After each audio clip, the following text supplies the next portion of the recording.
A detailed Social Security scam seemed to work to steal tens of thousands of dollars from a Twin Cities woman, but her persistence to get it back paid off this week. As WCCO's Liz Collin found, she is speaking out in hopes of stepping up the safeguards in place to protect people's money.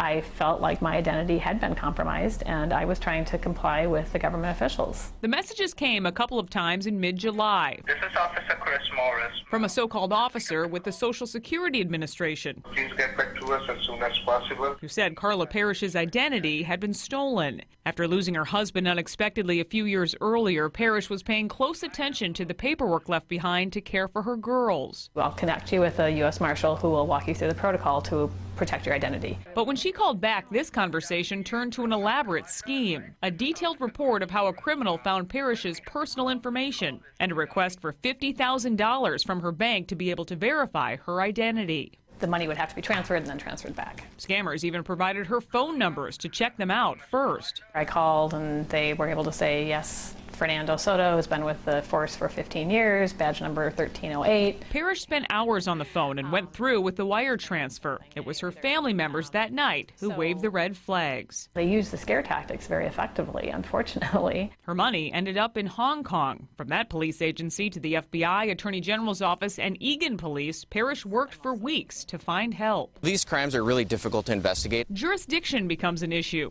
and tracking a phone number is nearly impossible with ever-changing technology. It's why police send a preventative message. Expect this to eventually happen to you. You will get this call, or your loved one will get a call. Amazingly, Parrish got her money back, but she wants all enforcement agencies to learn from her mistake and for banks to ask more questions first. I don't want this to happen to anybody else.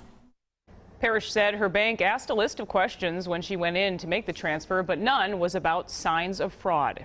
Egan Police passed on these warning signs. Government agents won't ask for money over the phone. Be skeptical if there's urgency or a sense of being in trouble. And if you're ever in doubt, Google the agency they say they're with and ask for the agent that way. But they are seeing a lot more of this, so they say it's best to do your homework now. Yeah, definitely. Good advice, and thankfully she did get the money back, because a lot of times they don't. Doesn't usually happen that way, right? All right. Thank you, Liz.